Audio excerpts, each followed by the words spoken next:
नमस्कार दोस्तों, stock market studies में फिर से एक बार आपको बहुत बहुत स्वागत है। तो आप सब लोग कैसे हैं, प्लीज कमेंट करके बताना। तो आज मैं फिर से आपके सामने कुछ इंपॉर्टेंट अपडेट लेके आया हूँ और आज का जो अपडेट है बहुत इंटरेस्टिंग और बहुत इन्फॉर्मेटिव होने वाला है। तो इस वीडियो को लास्ट तक जरूर देखिए क्योंकि मैं बहुत सारे डेटा के साथ आया हूँ इस वीडियो लेकर।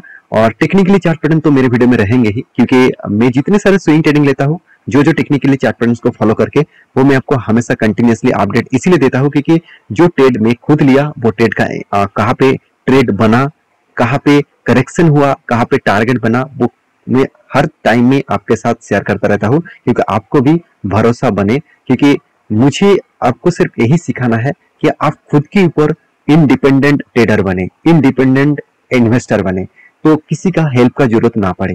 तो चलो वीडियो को शुरू करते हैं। तो उससे पहले चैनल को सब्सक्राइब नहीं किया तो प्लीज कर लीजिएगा क्योंकि आपके लिए ही सारे वीडियोस मैं कंटिन्यूसली बनाता रहता हूँ। और हाँ, आप टेलीग्राम को ज्वाइन करना चाहते हैं तो जरूर करिए क्योंकि बहुत सारे वीडियोस में नहीं ले आ पाता। तो उसका टेक्निकली चार्ट पैटर्न अगर बनते हैं तो मैं टेलीग्राम में अपडेट देता हूँ, तो जाकर टेलीग्राम को एज एजुकेशन पर्पस में ज्वाइन कर लेना। तो चलो देख लेते हैं आज के स्टॉक के डिटेल्स के बारे में। तो सबसे पहले मैं जिस कंपनी के बारे में डिस्कशन करूँ उसका नाम है राजेश एक्सपोर्ट। तो बहुत सारे कमेंट्स राजेश एक्सपोर्ट के ऊपर आते रहते हैं कंटिन्यूसली। देखो तो मैं हर दिन एक राजेश एक्सपोर्ट के ऊपर एक कमेंट्स आते रहते हैं। बहुत सारे क्रिटिसाइज कमेंट भी है, बहुत सारे अच्छे कमेंट्स भी है। तो मैं क्रिटिसाइज कमेंट्स को साइड में रखता हूँ। हाँ, किसी ने अगर कुछ रिसर्च करके कुछ अलग लेवल का कुछ कमेंट्स किए तो मैं ऑब्वियसली उस कमेंट को वेलकम करता हूँ और मैं थैंक्स भी करता हूँ जिन्होंने इस तरीके से मुझे सीखने के लिए, नया लेवल्स को जानने के लिए उन्होंने कुछ बताया है। तो उस डेटा को मैं फाइंड आउट करता हूँ, उसको रिसर्च भी करता हूँ। तो राजेश एक्सपोर्ट के ऊपर एक डेटा मैं फाइंड आउट करके लेके आया हूँ जो मैं आपके साथ शेयर करूंगा क्योंकि मैं राजेश एक्सपोर्ट के ऊपर बुलिश क्यों हूँ उसके पीछे कारण भी है। वो कारण मैं सबसे पहले आपको दिखाना चाहूंगा। तो देखिए, एक डेटा आया था, एक रिपोर्ट आया था, और कब, एक साल पहले, कब, जून 2022 में। और तब यहाँ पे एक रिपोर्ट आया था, यहाँ पे क्या बताया गया था, ध्यान से इस चीज को देखना कि Rajesh export to invest 24,000 crore in putting up Indian first मतलब एमोलेड डिस्प्ले जो है उसके ऊपर कंपनी फर्स्ट टाइम इन्वेस्टमेंट करने वाले हैं और वो भी कहाँ पे, तेलंगाना में। तो ये जो रिपोर्ट आया ना, इस रिपोर्ट आने के बाद ही राजेश एक्सपोर्ट मतलब उतना ज्यादा गिरे भी नहीं, उतना ज्यादा खड़ा भी नहीं हुआ। तो डेट याद रखना, मैं आपको दिखाऊंगा 12 जून के बाद, इस डेटा आने के बाद, इस रिपोर्ट आने के बाद क्या हुआ था वो मैं आपको दिखाऊंगा। उससे पहले इस डेटा को मैं आपको क्यों दिखा रहा हूँ, आप कहेंगे सर ये तो बहुत पुराना डेटा है। हाँ, पुराना डेटा है मगर इसके साथ डायरेक्टली राजेश एक्सपोर्ट का कनेक्शन तो है। तो राजेश एक्सपोर्ट का जो कनेक्शन है, कंपनी एक साल पहले उस प्रोजेक्ट के ऊपर नाम लिया था और उस प्रोजेक्ट का काम भी स्टार्ट हुआ है। तो इस कंपनी, इस सेक्टर में जब ग्रोथ होगा, जब कंपनी इस प्रोजेक्ट के ऊपर रेवेन्यू जनरेट करेंगे, क्या कंपनी बैठे रहेंगे? बिल्कुल नहीं ना, कंपनी के तो ऊपर ग्रोथ होगा। तो ग्रोथ किस तरीके से होगा चलो मैं आपको दिखा देता हूँ। इस डेट को याद रखना, 12 तारीख को 2022। तो राजेश एक्सपोर्ट के बारे में से दो चीज मुझे कहना है। कंपनी जीरो डेप्थ कंपनी है, कंपनी का अच्छा खासा इनकम भी हो रहा है, कंपनी का आरओसी आरओई में एक एवरेज लेवल के आसपास देखने को मिला है और कंपनी के प्रोमोटर के पास अच्छा खासा होल्डिंग्स भी है। अर्निंग पर शेयर के बारे में बात करूं तो 50% के आसपास अर्निंग पर शेयर भी देखने को मिला है। तो सब कुछ जब कंपनी के ऊपर पॉजिटिव है तब एक चीज मैं आपको हमेशा कहूंगा, इस कंपनी के ऊपर खासियत तो बनेगा। अभी इस खासियत कहाँ पे बनेगा वो मैं आपको ये भी दिखा रहा हूँ कि कंपनी का मार्केट कैप कितना है, 15,600 करोड़ के आसपास है। छोटा सा कंपनी है, फिर भी इस कंपनी का पॉसिबिलिटी हायर लेवल में जाने का चांसेस ज्यादा है क्योंकि आज इकोनॉमिकली यूएस मार्केट का हालत खराब है और साथ ही साथ यूरोप मार्केट का भी हालत खराब है। तो इस मतलब डेवलप कंट्री का अगर हालत खराब होगा तो सबसे ज्यादा इम्पैक्ट इसी कंपनी के ऊपर पड़ेंगे। क्यों? क्योंकि कंपनी ज्यादा से ज्यादा यूएस मार्केट में, यूरोप मार्केट में खुद का जो बिजनेस है वो फैला के रखा है। जर्मनी में इसका बिजनेस फैला के रखे है। कंपनी गोल्ड माइनिंग में 30% मार्केट शेयर अकेला लेके रखा है। इस बात को मैं बहुत बार आपके सामने दोहरा चुका हूँ। और गोल्ड मतलब कंपनी सिर्फ माइनिंग नहीं करते हैं, कंपनी गोल्ड को मतलब प्रोसेस भी करते हैं। कंपनी को गोल्ड को खुद अलग शेप्स में बनाते भी है, खुद का शॉप्स है जहाँ पे कंपनी रिटेल के हिसाब से बेचते भी है। तो सारे काम अकेला खुद ही करते हैं, तो इसलिए कंपनी का एक्स्ट्रा बेनिफिट हमेशा मिल ही जाते हैं। तो रही बात कंपनी के जो परफॉर्मेंस है उसके बारे में, तो मैं दो चीज मुझे अच्छा लगता है, कंपनी कंटिन्यूसली क्वार्टर को मेंटेन किए, इस बार हाईएस्ट प्रॉफिट जनरेट किया, हाईएस्ट सेल्स भी जनरेट किया।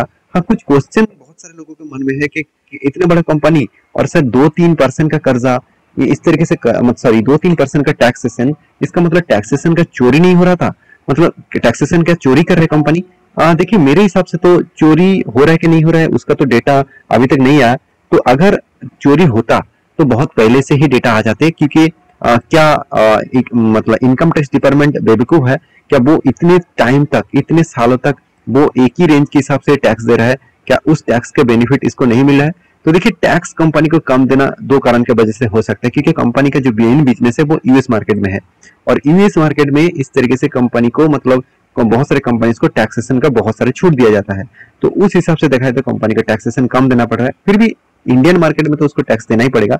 तो यहाँ पे कुछ मामला हो सकते हैं, कुछ अलग से मतलब कुछ न्यूज हो सकते हैं, कुछ डेटा अलग हो सकते हैं। जब डेटा आएंगे तब मैं जरूर डिस्कशन करूंगा। तो फिलहाल के लिए 2 साल तक कंपनी टैक्सेशन कम दिया, फिर भी कंपनी आज हाई लेवल में ट्रेड कर रहा है। तो जब तक इस तरीके से न्यूज नहीं आते तब तक तो कंपनी के ऊपर कंटिन्यू करना चाहिए। तो आज कंपनी का जो हालत है वो कंटिन्यूसली ग्रोथ के चांसेस है, क्योंकि कंपनी का रिजर्व लगातार बढ़ते चले गए, कंपनी का कर्जा कम होता गया, कंपनी का फिक्स एसेट भी बढ़ते चले गए। और इस डेटा के हिसाब से मैं लास्ट कुछ फ्यू मंथ्स का कंपनी का डेटा दिखा दूं। देखिए आप आपको आपको ये लग रहा है कि कंपनी कर्जा सॉरी मतलब टैक्सेस कम दिया, कंपनी मतलब कोई कुछ घाबला कर रहा है, इस तरीके से कुछ आपको बात शायद आपको मन में आ रहा होगा।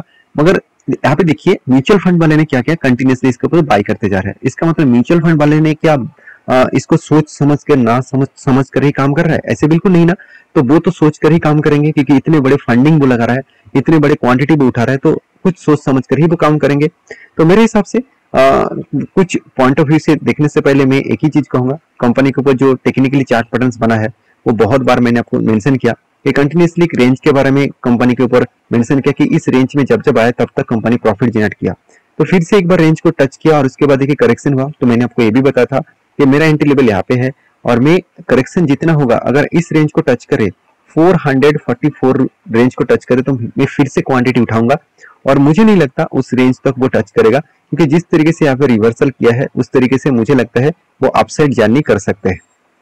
और जो नेक्स्ट कंपनी है जिसके बारे में डिस्कशन करूं उसका नाम है दीपक नाइट्रेट। तो दीपक नाइट्रेट के बारे में बात करूं तो इस कंपनी एक केमिकल सेक्टर का लीडर कंपनी है। सोडियम नाइट्रेट जो प्रोडक्ट है, आप सभी जानते हैं सोडियम नाइट्रेट का मार्केट में कितना डिमांड है। उस प्रोडक्ट के अकेला इस कंपनी 70% मार्केट शेयर लेकर रखा है। तो इस कंपनी में कितना हाई मतलब स्टेबिलिटी है, कितना हाई पॉसिबिलिटी है कि फ्यूचर में अच्छा खासा ग्रोथ होने का। देखिए कंपनी आज 30,000 करोड़ के आसपास है। मुझे नहीं लगता इस कंपनी का मार्केट कैप 50,000 को लास्ट कुछ 2 इयर्स में कंपीट नहीं कर पाएंगे। तो जिस तरीके से इंडिया का ग्रोथ हो रहा है उस तरीके से केमिकल सेक्टर के भी ग्रोथ होगा। जब सारे सेक्टर का ग्रोथ होगा तब इस कंपनी का भी ग्रोथ होगा, और इस ग्रोथ होने के कारण कंपनी का मार्केट का भी बढ़ेगा, परफॉर्मेंस भी अच्छा होगा, और उसके साथ साथ कंपनी को अच्छे रिटर्न भी जनरेट करके देंगे। और आज कंपनी का हालत थोड़ा सा करेक्शन में है, क्योंकि कंपनी जो प्रोडक्ट बेचते हैं उसका नाम है स्पेशलिटी केमिकल्स। तो स्पेशलिटी केमिकल्स के ऊपर जो कंपनी डिपेंडेंट है, जो कंपनी स्पेशलिटी केमिकल्स को बेच रहे हैं वो सारे कंपनीज का हालत आज खराब है। तो इसलिए मैं जरूर कहूंगा स्पेशलिटी केमिकल्स बेचने वाला कंपनीज के ऊपर थोड़ा सा ध्यान रखिए। आज कंपनी के पोजीशन खराब है, ऐसे हमेशा नहीं रहेंगे। आज नहीं तो कल वो फिर से अलग लेवल में वो खुद को रिप्रेजेंट करेंगे, अलग लेवल में वो खड़ा हो पाएंगे।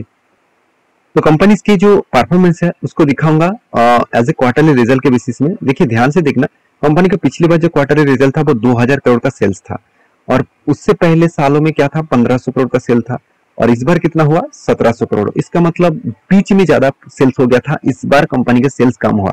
और सेल्स कम होने के पीछे यही लॉजिक है कि ये कंपनी का जो स्पेशलिटी केमिकल का जो प्रोडक्ट है वो मार्केट में डिमांड कम हुआ है, और डिमांड कम होने के चलते हुए रॉ मटेरियल्स का प्राइस बढ़ जाने के कारण कंपनी का सेल्स डाउन हो चुके हैं, और सेल्स डाउन हुआ इसलिए कंपनी का प्रॉफिट मार्जिन भी डाउन हुआ। और इस बार कंपनी पिछली बार 250 करोड़ का प्रॉफिट किए थे, इस बार से 150 करोड़ का प्रॉफिट हुआ। तो कोई बात नहीं, ऐसे तो अप्स एंड डाउन चलते रहते हैं, कि लाइफ में भी अप्स एंड डाउन है, स्टॉक मार्केट में भी अप्स एंड डाउन चलते रहते हैं। ऐसे नहीं कि हर कोई स्टॉक भागते जाएंगे, भागते जाएंगे, ऐसे होगा नहीं। कभी ना कभी वो ब्रेक लेंगे, कभी ना कभी वो रुकेंगे। तो लाइफ का जर्नी जिस तरीके से होते हैं उस तरीके से स्टॉक मार्केट का भी जर्नी होते हैं। तो आप अगर कंपनी के ऊपर भरोसा रखते हैं, कंपनी का बिजनेस के ऊपर, प्रोडक्ट के ऊपर भरोसा है, तो आज नहीं तो कल वो कंपनी आपको भरोसे के हिसाब से ही रिटर्न जनरेट करके देंगे। तो इस कंपनी के ऊपर एक बहुत बड़ा अपडेट आया, जो अपडेट आपको मैं दिखाऊंगा, जो माइंड दिग्गज वेबसाइट के माध्यम से दिया कि दीपक नाइट्रेट, आप देखेंगे Deepak nitrite share price today live update जो है पिछले दिनों का जो अपडेट था, अब ये भी बताया जा रहा है कि दीपक नाइट्रेट ने जो डाउन साइड ट्रेड किया वो 1% के आसपास, और इस डाउन साइड का ट्रेड होने के कारण भी उन्होंने दर्शाया है। तो मेरे हिसाब से इस कंपनी के ऊपर फोकस रखिए, फिलहाल के लिए रखिए, क्योंकि कंपनी के ऊपर एक अच्छा खासा टेक्निकली चार्ट पैटर्न्स बना है। वो टेक्निकली चार्ट पैटर्न्स क्या है, एक काफ विथ हैंडल पैटर्न्स बना, और काफ विथ हैंडल पैटर्न्स बनने के बाद यहाँ पे ब्रेकआउट भी हुआ, उसके बाद देखिए करेक्शन भी हुआ, थोड़ा सा प्रॉफिट बुकिंग भी हुआ। देखिए थोड़ा सा करेक्शन होने का चांसेस भी है, क्योंकि ये जो लेवल्स कंपनी ने टच किए थे वो लेवल कंपनी के लिए बहुत स्ट्रॉन्ग रेजिस्टेंस था, क्योंकि यही रेजिस्टेंस के बाद कंपनी के ऊपर बिग क्रैश हुआ था। तो थोड़ा सा वहां से तो रिवर्सल करेंगे ही। तो आप अगर पेशेंस रखे हैं तो इस कंपनी के ऊपर कंटिन्यू करिए, अगर आपके पास पेशेंस नहीं है तो इस तरीके से कंपनी से दूरी रहिए। तो इस तरीके से कंपनी से नहीं, टोटली मार्केट से दूरी रहिए, क्योंकि आपका अगर पेशेंस नहीं है तो कभी भी किसी कंपनी के ऊपर आप प्रॉफिट बुकिंग मतलब टारगेट नहीं ले पाएंगे। तो मेरा तो टारगेट बहुत बड़ा है, आपका क्या राय है मुझे जरूर कमेंट्स करना। नेक्स्ट जो कंपनी जिसके बारे में बात करूं उसका नाम है इजी ट्रिप प्लानर। देखिए इजी ट्रिप प्लानर के ऊपर बहुत सारे क्वेश्चन मुझे आ रहा था कि सर पेनी स्टॉक कंपनी है क्या, और भी पेनी बन जाएगा क्या, कंपनी 10 रुपए के आसपास आ सकते हैं। देखिए मार्केट में कुछ भी हो सकते हैं, मार्केट में कोई भगवान नहीं है कि वो बोल सकते कि आज 10 रुपए का शेयर कब 500 जाएगा, कब 1000 जाएगा, कब 2000 जाएगा, कोई बोल नहीं सकता। उसी तरीके से 10,000 का कंपनी वो 1-2 रुपया बन जाएगा कि नहीं बनेगा, उसका भी कोई गारंटी नहीं है। हमेशा कंपनी का परफॉर्मेंस के ऊपर डिपेंड करना चाहिए, हमेशा कंपनी को कंटिन्यूअसली परफॉर्मेंस को देखना चाहिए। अभी इस कंपनी की अपडेट्स के बारे में बात करूं तो कंपनी का परफॉर्मेंस तो बहुत शानदार है, क्योंकि आरओसी आरओई बेस्ड है, इनकम भी अच्छा है, डेप्थ कम है, और कंपनी का प्रोमोटर के पास अच्छा खासा होल्डिंग्स भी है। तो जब कंपनीज के बाकी पैरामीटर्स ठीक ठाक है, जब सेल्स कंटिन्यूअसली ग्रोथ होता जा रहा है, जब कंपनी एक्सपेंस मेंटेन करने के बाद प्रॉफिट भी अच्छा खासा जनरेट किया, तो उस कंपनी के ऊपर डरने का क्या बात है। तो हाँ, मान लेता हूँ कंपनी के ऊपर शेयर में करेक्शन हो रहा है, मतलब करेक्शन कंटिन्यूअसली हो रहा है, तो उस बेसिस में थोड़ा सा प्रेशर में है बहुत सारे इन्वेस्टर, बहुत सारे ट्रेडर्स जो इसके ऊपर ट्रेड ले चुके हैं। तो मैं आपको बहुत बार बोल चुका हूँ, मेरे इस कंपनी के ऊपर कोई भी एज ए लॉन्ग टर्म के लिए निवेश नहीं है। मैं जब इस कंपनी के ऊपर काम किया तब तक मैं स्विंग ट्रेडिंग के ऊपर काम किया, और स्विंग ट्रेडिंग कोई भी लेवल नहीं बना है जिस लेवल में मैं आपको बताऊं कि इस लेवल में ट्रेड बना है और मैंने ट्रेड लिया। तो अभी तक वो लेवल्स नहीं बना, तो मैं इंतजार कर रहा हूँ। कंपनी का परफॉर्मेंस तो ठीक है, आज नहीं तो कल वो अच्छा खासा कोई भी टेक्निकली चार्ट पैटर्न्स बनाएगा, और उस बेसिस में हम लोग जरूर ट्रेड लेंगे। और यहाँ पे बैलेंस शीट के बारे में बात करूं तो जो डेटा है आपको यहाँ पे दिखा देते कि कंपनी का रिजर्व जो एक टाइम 3 करोड़ के आसपास था वो इस बार 200 करोड़ के आसपास बना। और कंपनी का ऐसे क्या मजबूरी बना जो इस बार 65 करोड़ का पैसा उठाना पड़ा एज ए कर्जे के हिसाब से। देखिए वो कोई मजबूरी नहीं था, कंपनी यहाँ पे अच्छा खासा कंपनी को प्रोजेक्ट मिला, और जिस प्रोजेक्ट को कंप्लीट करने के लिए कंपनी को पैसे का जरूरत है, इसलिए कंपनी ने कर्जा उठाया। इस बार कंपनी हाईएस्ट प्रोजेक्ट को मतलब रिसीव किया, वो प्रोजेक्ट था करीबन 163 करोड़ के आसपास। तो इस सारे कारण की वजह से कंपनी के ऊपर एक धमाका परफॉर्मेंस अपकमिंग कुछ ईयर्स में हो सकते हैं। इसलिए देखिए शायद इंस्टीट्यूशन भी इसके ऊपर टिके हुए हैं। और बाकी इस कंपनी का जो लास्ट कुछ फ्यू डेज का जो मतलब फ्यू मंथ्स का जो डेटा है उसके बारे में बात करें तो कंटिन्यूसली सेल ऑफ देखने को मिला, कंटिन्यूसली यहाँ पे सेल ऑफ देखने को मिला है। और इस सेल ऑफ होने के कारण शेयर के ऊपर एक प्रेशर बाउंड हो चुके हैं, एक प्रेशर क्रिएट हो चुके हैं, और इस प्रेशर के कारण कंटिन्यूसली सेल ऑफ हो रहा है। तो मैं जरूर कहूंगा इस कंपनी के जो परफॉर्मेंस है, जो चार्ट पैटर्न में आपको दिखेगा, चार्ट पैटर्न क्या कर रहा है, कंटिन्यूसली देखिए यहाँ पे एक सेल ऑफ हो रहा है, कंटिन्यूसली एक रेजिस्टेंस क्रिएट कर रहा है, वो रेजिस्टेंस को बार बार वो रिटेस्ट कर रहा है। इस रेजिस्टेंस को जब ब्रेकआउट करेगा तब एक बड़ा सा मोमेंटम आपको देखने को मिल सकता है, क्योंकि इतने टाइम तक रेजिस्टेंस को फेस किया और उसके बाद एक ट्रायंगल पैटर्न क्रिएट किया, और जब ट्रायंगल्स पैटर्न्स को किसी भी लेवल्स में ब्रेकआउट करेगा तो बड़ा सा मोमेंटम हो सकता है। तो आप कहेंगे सर कौन सा मोमेंटम कौन सा मोमेंटम हो सकता है। देखिए मेरे हिसाब से अपसाइड मोमेंटम होने का भी चांसेस है, क्योंकि यहाँ पे देखिए एक ब्रेकडाउन हुआ, उसके बाद ऊपर तो गया, रिवर्सल तो किया, मगर उसको फेल कर दिया। तो इसका मतलब एक हायर चांसेस है वो अपसाइड जाने का। तो जब ब्रेकआउट करेगा और इस रेंज को ब्रेकआउट मतलब इस रेंज को तोड़ेगा कोई भी ग्रीन कैंडल के साथ, तो मैं जरूर कुछ क्वांटिटी यहाँ पे मतलब ट्रेड लूंगा, और तब तक के लिए मैं इंतजार करूंगा जब तक ना कोई ट्रेड बने। तो नेक्स्ट जो कंपनी जिसके बारे में बात करूं उसका नाम है जेबी केमिकल्स एंड फार्मास्यूटिकल्स कंपनी। देखिए केमिकल्स एंड फार्मास्यूटिकल कंपनीज का आज परफॉर्मेंस देखेंगे तो उतना अच्छा नहीं हो रहा है, कंटिन्यूसली कंपनी का सेल्स भी उतना खास नहीं हो रहा है। आप फिर भी देखेंगे तो इस कंपनी अच्छा खासा परफॉर्मेंस किया, क्योंकि इस कंपनी का ज्यादा से ज्यादा बिजनेस फार्मास्यूटिकल इंडस्ट्रीज के ऊपर चलते हैं और केमिकल सेक्टर के ऊपर भी बिजनेस करते हैं।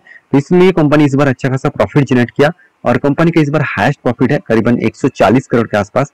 और इस तरीके से प्रॉफिट जनरेट करने के बाद कंपनी आपको अच्छा खासा रिटर्न भी दिया, अगर रिटर्न के मामले में बात करें तो कंपनी एवरेज आपको 40 के आसपास रिटर्न जनरेट करके दिया। और इस रिटर्न देने के बाद कंपनी ने बड़ा अनाउंसमेंट भी किया। वो अनाउंसमेंट क्या है? कंपनी स्प्लिट देने का अनाउंसमेंट किया, और वो भी कितना, 18 तारीख को कंपनी आपको स्प्लिट देने वाला है। और वो भी कितना, हर एक शेयर में 2 शेयर देने वाला है, क्योंकि इसका फेस वैल्यू जो 2 रुपया था वो अभी 1 रुपया बनने वाला है। तो आई होप वीडियो में आपको बहुत सारी जानकारी मिल चुकी है। वीडियो अगर अच्छा लगे तो प्लीज लाइक करना, दोस्तों के साथ शेयर भी करना, चैनल को सब्सक्राइब भी करना। मिलते नेक्स्ट वीडियो में, तब तक के लिए अच्छे से रहिए, अपने ख्याल रखिए, बाय बाय।